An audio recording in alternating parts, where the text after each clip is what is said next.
Sa bahagi ng EDSA Shaw Boulevard, ilan sa mga nasampulan ay mga government vehicle. Hindi rin nakalagpas ang mga tumakas sa traffic violation tulad ni Erwin na halos maiyak habang tinitikitan ng MMDA enforcer. Hindi lang kasi sermon ang kanyang tinanggap, kundi mas mabigat na parusa dahil sa pagtakas. Dahil tinakasan mo kami, dahil tinakbuhan mo kami, automatic third offense yan. Imbes na 5,000 pesos lang sana ang imumulta kay Erwin, itinataw sa kanya ang third offense violation o katumbas ng 20,000 pesos na multa at 1 taong suspensyon ng lisensya dahil sa sinubukan pa itong tumakas na kalaunan ay nahuli rin. Bakit ka tumakas? Bakit ka tumakas? Hindi na flat out ka, bakit ka tumakas? Wala sir, sorry. Ha? Wala kang respeto sa mga enforcer. Hindi po. Kaya nga. Wala kang masabing rason eh. Yung mga tumatakas, i-alarma natin yung masasakyan na yan, hindi ho nila marirehistro yan, no? Tapos huhulihin pa sila ng enforcer kung saan man sila mahuli, no? Sumulat naman ang MMDA sa Department of Transportation para magrekomenda kung sino pa ang pwedeng gumamit ng bus lane. Kabilang na dito ang Presidente, Vice Presidente, House Speaker, Senate President at Chief Justice. Una nang sinabi ng MMDA na maliban sa bus, papayagang dumaan sa EDSA busway ang mga ambulansya at iba pang sasakyan na ginagamit sa pagtugon sa emergency.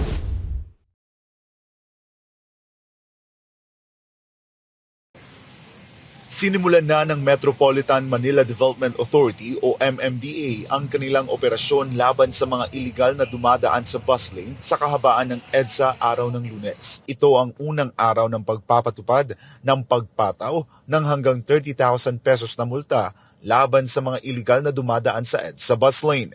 Sa bahagi ng EDSA Shaw Boulevard, ilan sa mga nasampulan ay mga government vehicle. Hindi rin nakalagpas ang mga tumakas sa traffic violation tulad ni Erwin na halos maiyak habang tinitikitan ng MMDA enforcer. Hindi lang kasi sermon ang kanyang tinanggap, kundi mas mabigat na parusa dahil sa pagtakas. Bakit ka tumakas? Bakit ka tumakas? Hindi na flat out ka, bakit ka tumakas? Wala sir, sorry. Ha? Wala kang respeto sa mga enforcer. Hindi po. Kaya nga. Wala kang masabing rason eh. Dahil tinakasan mo kami, dahil tinakbuhan mo kami, automatic third offense yan. Imbes na 5,000 pesos lang sana ang imumulta kay Erwin, itinataw sa kanya ang third offense violation o katumbas ng 20,000 pesos na multa at 1 taong suspensyon ng lisensya dahil sa sinubukan pa itong tumakas na kalaunan ay nahuli rin. Ginawa po natin yan para po maging deterrent din dahil napakadelikado po noong pong mga tumatakbo. Marami po kayong nakitang videos kung saan yung pong mga motoristang tumatakbo ay nagpapa-SS, sumisingit kung saan-saan na pwede pong mag-result sa aksidente. Kung ganun po ang kanilang pag-uugali sa lansangan, hindi po sila dapat nasa karsada at nagmamaneho at nagsasakay ng pasahero.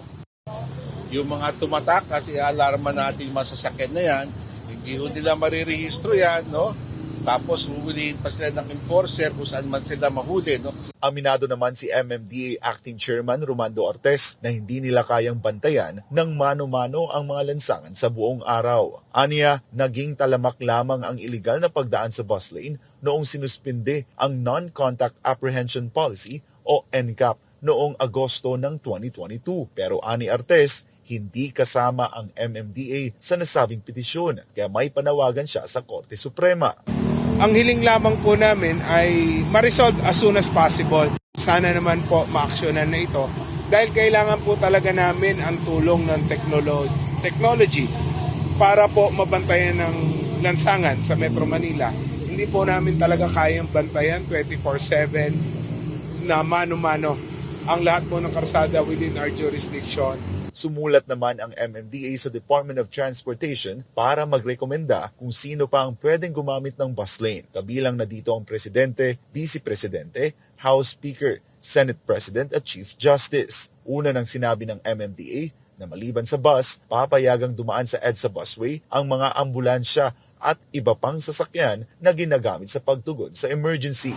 Samantala, sinimulan na ang pagpapatupad ng adjusted mall hours sa Metro Manila ng alas 11 ng umaga hanggang alas 11 ng gabi. Hakbang ito ng MMDA upang maibsan ang inaasahang bigat ng daloy ng trapiko ngayong holiday season.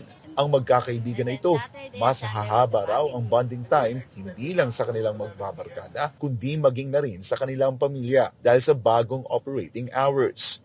Favorable sa barkada yung time na 11 a.m. kasi nakapag-work na kami sa bahay, na ano na namin obligation namin sa pamilya. Then, ito naman yung time para sa... Kasi pag 11 p.m. na, wala nang traffic. Mas may enjoy namin.